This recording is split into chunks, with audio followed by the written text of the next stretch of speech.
ዩሲ የማንም ሰው ጉዳይ አይደለም። ብትሞት ማለት በጣም የከፋው ነገር ምድር ላይ ሞት አይደል? ብትሞት የማንም ሰው ጉዳይ አይደለም። ሶሻል ሚዲያ ላይ አነጋጋሪ መሆን ምናምን የማንም ሰው ጉዳይ አይደለም። ከሳምንት አያልፍም ጉዳይ፣ ከሁለት ቀን አያልፍም ሞት። ስለዚህ ይሄን ያክል ማለት በጣም የከፋው ነገር ሞትህ ይሄን ያህል የማንም ሰው ጉዳይ ካልሆነ ለምን ለመስራት ለመሞከር ሰው እንደዚህ ይለኛል ትላለህ? ምክንያቱም የማንም ሰው ጉዳይ አይደለም። ያ ኮመንት የጻፈልህ ሰውዬ ከ5 ደቂቃ በኋላ ሌላ ነገር ውስጥ ነው። አያስብህም ጭራሽ። አንተ ነህ በስድቡ እየተንከነከንክ ሰራውን የምታቆመው የምትረበሸው አንተ ነህ። እሱ የሱ ጉዳይ አይደለም። በቃ ኮመንቱን ጽፎልህ ወጥቷል፣ ረስቷል።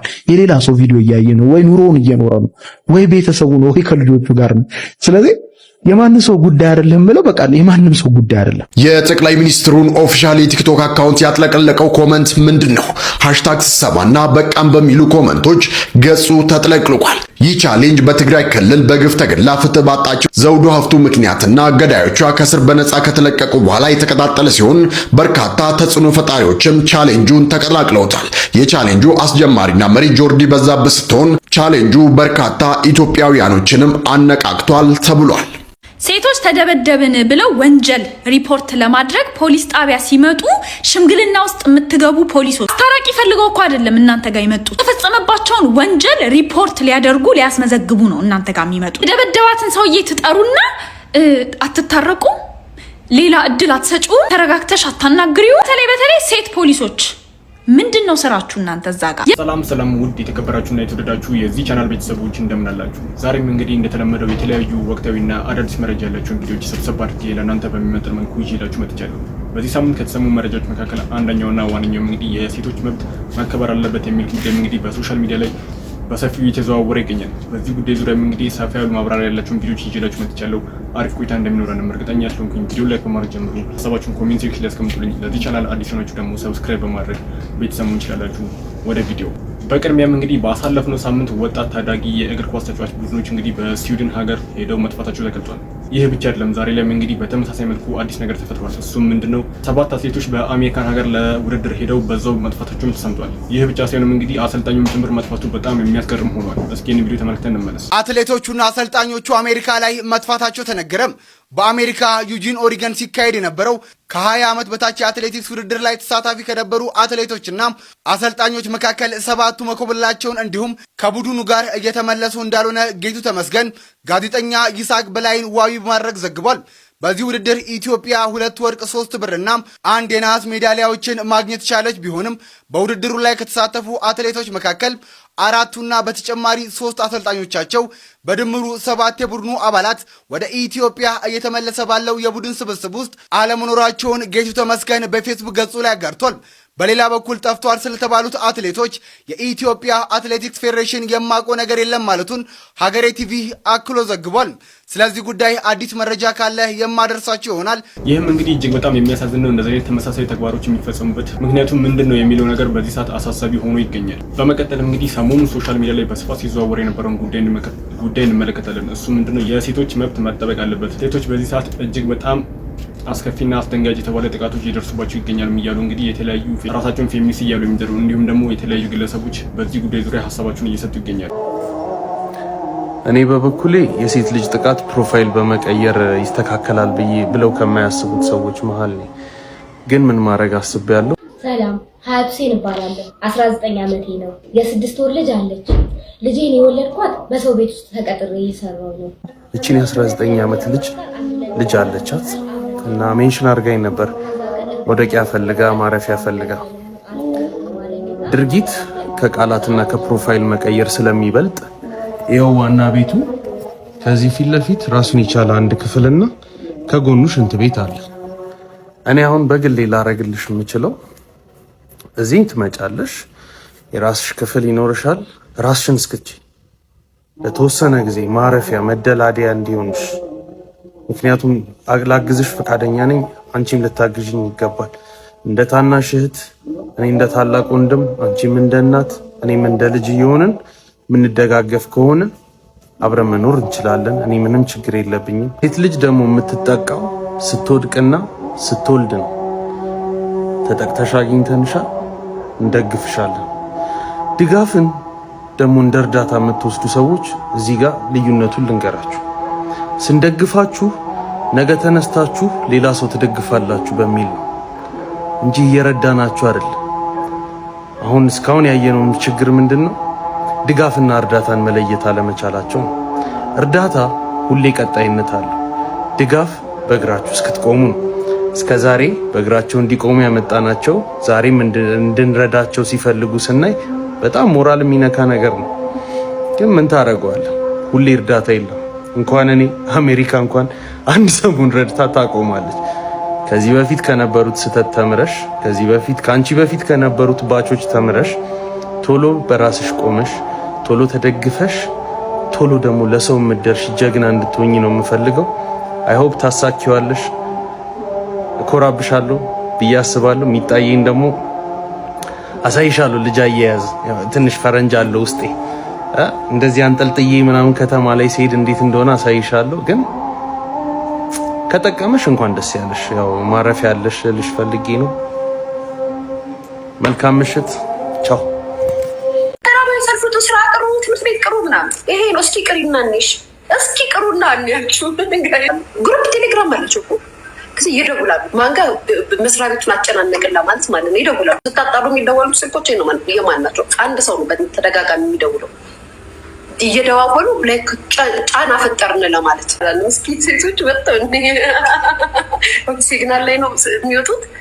ሰላማዊ ሰልፍ የሚያደርጉት ሰላማዊ ሰልፍ እዚሁ አዲስ አበባ ራሳቸው ግሩፖች አላቸው። እነዚህ ፌሚኒስት ግሩፖች ምን ያደርጋሉ መሰላቸው?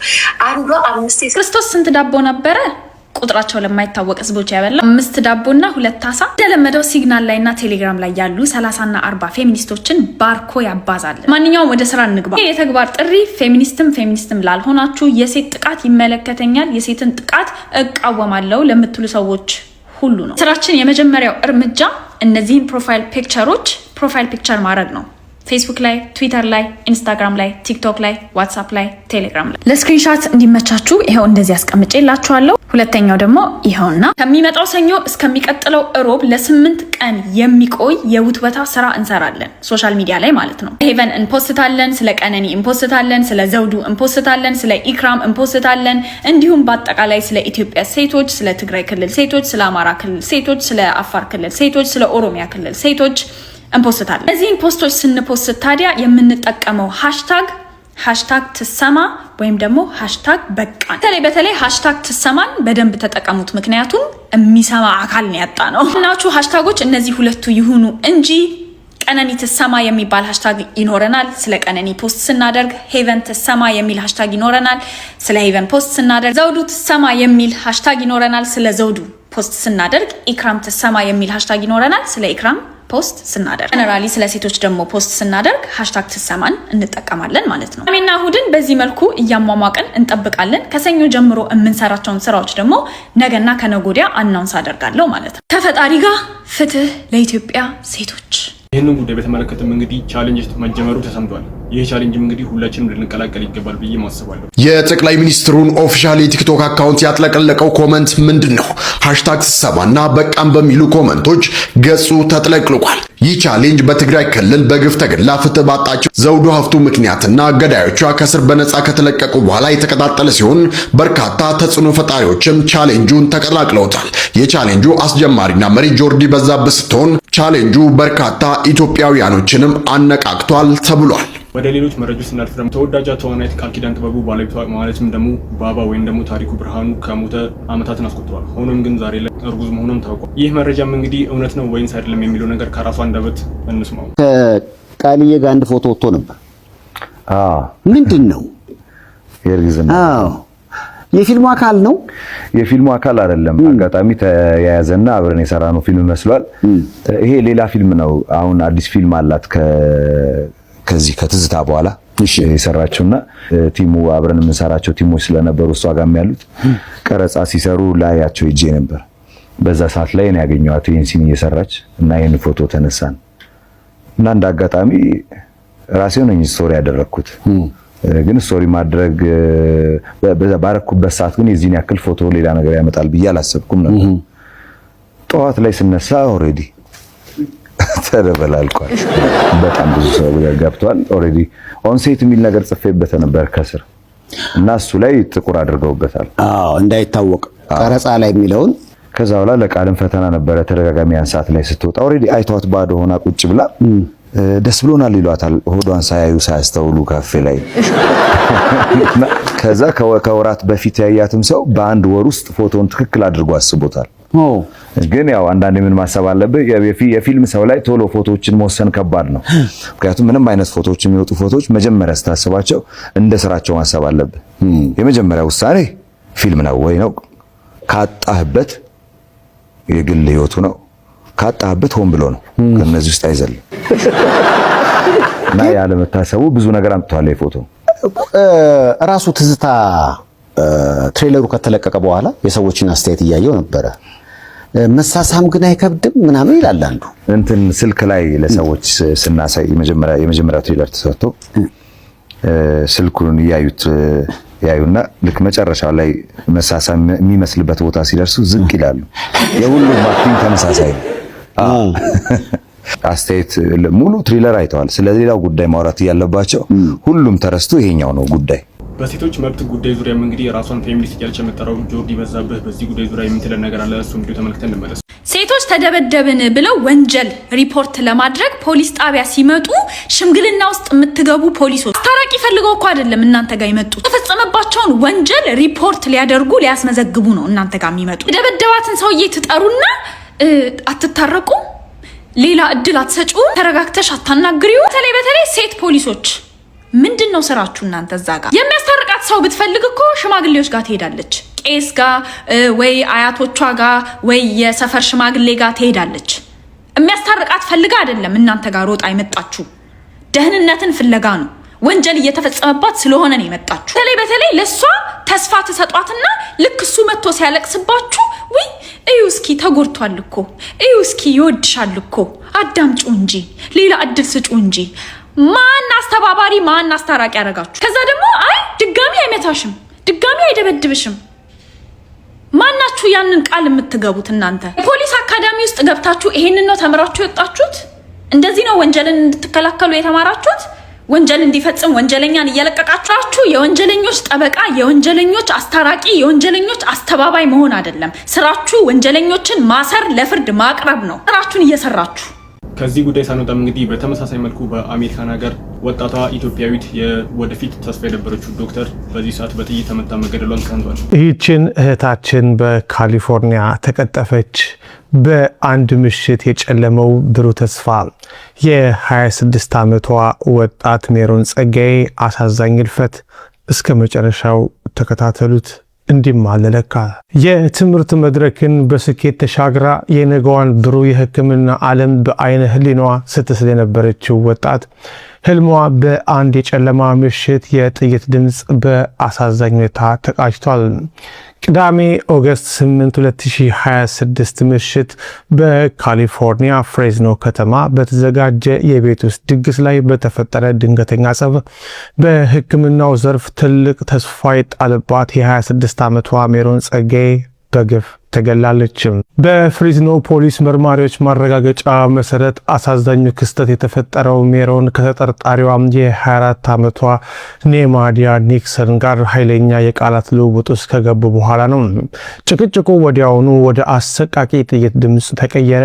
ሜሮን በጥይት መመታቷን ያዩ የድግሱ ታዳሚዎች ህይወቷን ለማትረፍ ባደረጉት የሞት ሽረት ትግል በመኪና ወደ ሆስፒታል ይዟት ሲበሩ ከምሽቱ 3 ሰዓት ከገደማ ፍሩትና ሺድልስ አቬኖ አካባቢ በድንገት ከእሳት አደጋ መከላከያ ተሽከርካሪና ከድንገተኛ አደጋ ሰራተኞች ማለትም ኢኤምኤስ ጋር ተገናኙ። የድንገተኛ አደጋ ባለሙያዎች ወጣቷን ህይወቷን ለማትረፍ ከፍተኛ ጥረት ቢያደርጉም ሜሮን የደረሰባት የጥይት ቁስለት እጅግ ከባድ በመሆኑ ህይወቷ አልፏል።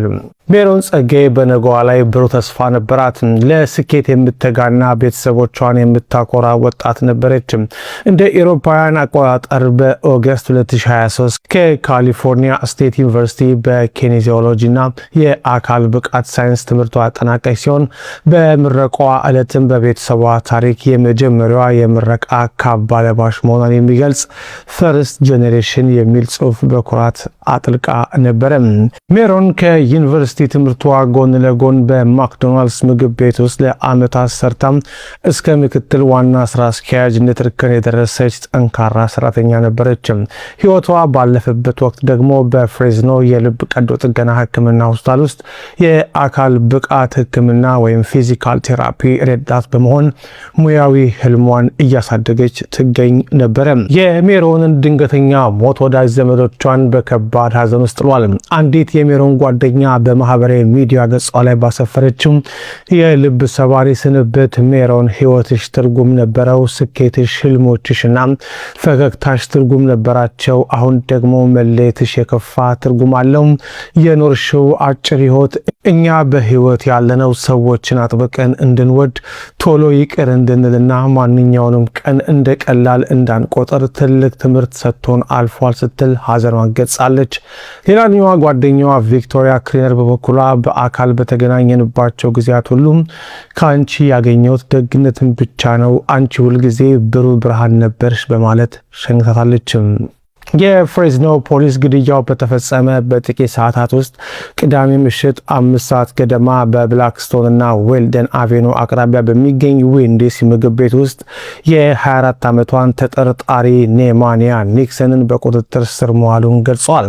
ተጠርጣሪዋ በግድያ ወንጀል ተከሳ በፍሬዝኖ ካውንቲ እስር ቤት የምትገኝ ሲሆን የዋስትና መብቷን $1 ሚሊዮን ተተምኗል። የፍሬዝኖ ፖሊስ ግድያውን በተመለከተ ተጨማሪ መረጃ ያለው ማንኛውም ሰው የነፍስ ግድያ መርማሪ ለሆኑት ኤባራንጋም አሊያን አርጋላይኮስ መረጃ በመስጠት የፍትህ ሂደቱን እንዲያግዝ ጥሪ አስተላልፏል።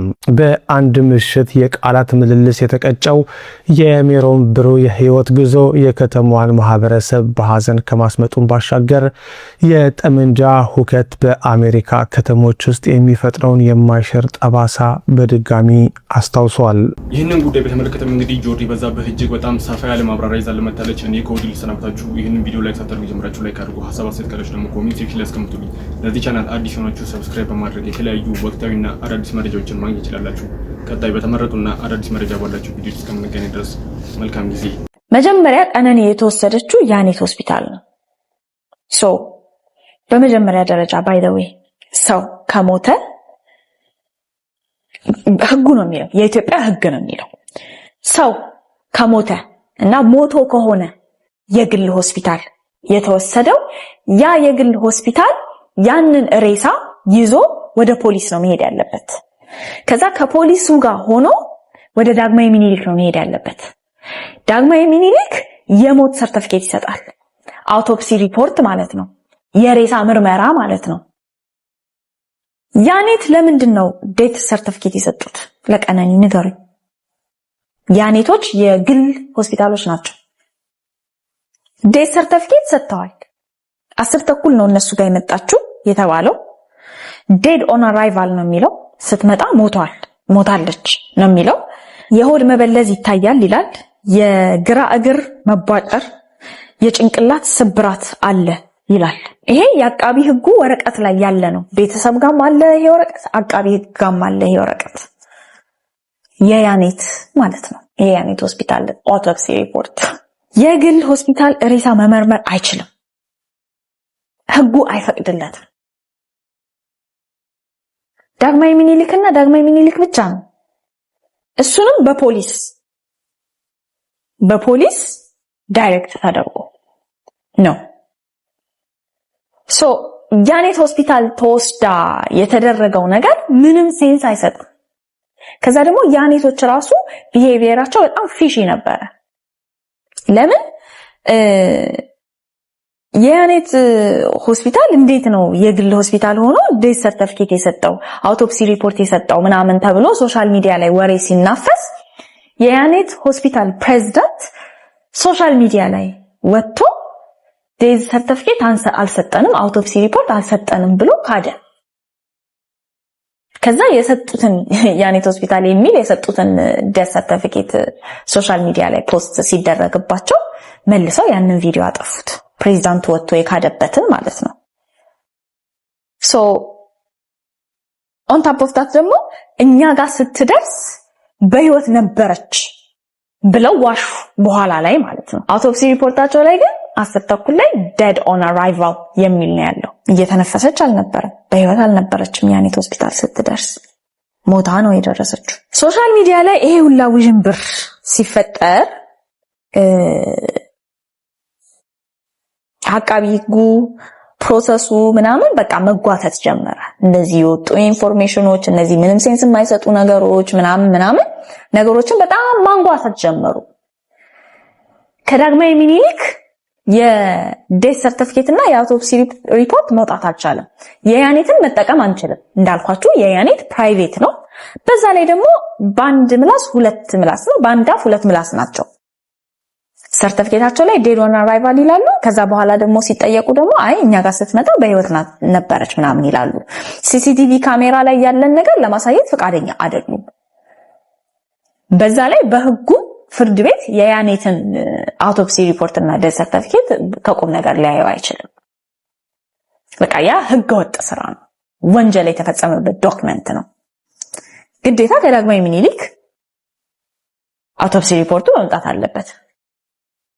እሱን ለማድረግ እሽት ዳግማዊ ምኒልክ ደግሞ የሚፈርምበት ያንን አውቶፕሲ ሪፖርት ላይ እና ዴት ሰርቲፊኬት ላይ የሚፈርመው ዶክተር ውጪ ነው የለም እያሉ ያመላልሷቸው ጀመር። ፖሊሶቹ ጋር ሲኬድ አረ ዳግማዊ ምኒልኮች አላኩም አውቶፕሲ ሪፖርት ዴት ሰርቲፊኬት አላኩም። ዳግማዊ ምኒልክ ሲኬዱ ዶክተሩ የለም ውጭ ሀገር ነው። መንጓተት ማለት ነው። ምንጣፍ ላይ የተገኘው ደም የማን ነው? ምንጣፍ ላይ የተገኘው ደም ምንድን ነው ሲባል ከእናትየው ሳምፕል ተወስዶ ከምንጣፉ ላይም የደሙ ሳምፕል ተወስዶ ማች የቀነኒ ደም ከሆነ እንዲታወቅ ማለት ነው። የቀነኒ ደም አይደለም፣ የእናትየው ደም አይደለም፣ ደሙ የሌላ ሰው ነው። እሷ እዛ ቤት የሞተች ቀን የደማ ሰው አለ፣ የደማ ሰው አለ እና ያ ደም የማን እንደሆነ እስካሁን አልተዋወቀም። ከአንዱ ዓለም ጋርም ዲኤንኤ ቼክ አላደረጉም። በቃ ከእናትየው ጋር ቼክ አድርገው የቀነኒ ደም እንዳልሆነ አረጋገጡ። ከዛ በኋላ የማን ደም እንደሆነ አልታወቀም። የአንዱ ዓለም ጠበቆች ደግሞ በጎን ምን እያሉ ነው? አረ ቡና ነው ደም አይደለም፣ ምንጣፉ ላይ ያለው ደም አይደለም ቡና ነው እያሉ ፍርድ ቤት ይከራከራሉ። ደም እንደሆነ እኮ ተረጋግጧል። የማን ደም እንደሆነ ነው እንጂ ያልተረጋገጠው ደምነቱ ተረጋግጧል። ቡና ነው ደም አይደለም እያሉ ይከራከራሉ ጠበቆች። የሆነ ማለት ጠበቆቹ ራሱ እንዴት ነው እንደዚህ አይነት ድርቀት የቻሉት? በጣም ላይክ ጠበቃ እኮ ኢቭን ውሸትን ሲዋሽ ራሱ የሆነ አይነትን እውነት አስታኮ ነው አይደል መሆን ያለበት። ወፍ እንደዚህ አይነት ነገር አያውቁላችሁ። ሽምጥጥ ቡና ነው። ከዛ ደግሞ ራሷን አጥፍታ ነው። በቃ ናሬቲቭ ምንድነው? ራሷን አጥፍታ ነው። ራሷን አጥፍታ እንደሆነ ለማሳየት ይሄው ዲያሪ አቅርበናል። ሌላ ደግሞ ኤቪደንስ ተገኘ ማለት ነው። እንዴት ነው ፖሊሶቹ ያንን ቤት ምርመራ ሲያካሂዱ ያላገኙትን ዲያሪ ጠበቃው ያገኘው? የአንዱ ዓለም ጠበቃ ያገኘው? ንገሩኝ። ምንም ሴንስ አይሰጥም እሱ ነገር። ሰው ዋለ። እንዴት ፖሊሶቹ ሳያገኙት እንዴት ዲያሪ ተገኘ? ያኔ ዝግ ችሎት ይሁንልን ብለው ችሎቱን አዘጉት። በቃ ማለት ውሸታቸው በጣም ሲደጋገምባቸው በቃ ይሄ የፍርድ ቤት ሂደት መታየት የለበትም ተብሎ ዝግ ይደረግልኝ ተብሎ ዝግ ተደረገ። ማወቅ ያለባችሁ ነገር ማለት ነው እንደዚህ አይነት ኬስ ለዛውም የሴቶችና ህፃናት ጉዳይ ምናምን የገባበት ኬስ በፍጹም ዝግ ችሎት መደረግ የለበትም። ዝግ ችሎት የሚሆኑት እንደተነገረኝ ከሆነ ዝግ ችሎት የመሆን መብት የሚሰጣቸው ማህበረሰብን ከማህበረሰብ የሚያጋጭ ኬዝ ከሆነ ነው። ሰጣችሁ? ይሄ ግን የሴቶች ጥቃት ነው። ከሴቶች ጥቃት ጋር ነው የሚያያዘው። በጣም ሴንሲቲቭ የሆነ ቶፒክ ነው። በጣም ሴንሲቲቭ የሆነ እንትን ነው። በጣም ሁሉም ሰው ነው እያለቀሰ ያለው። ሁሉም ሰው ነው ሶሻል ሚዲያ ላይም በሉ በምድርም በሉ እየተለቀሰላት ያለው። ሰው ሁላ እያዘነላት ያለው። ሰው ሁላ ይመለከተኛል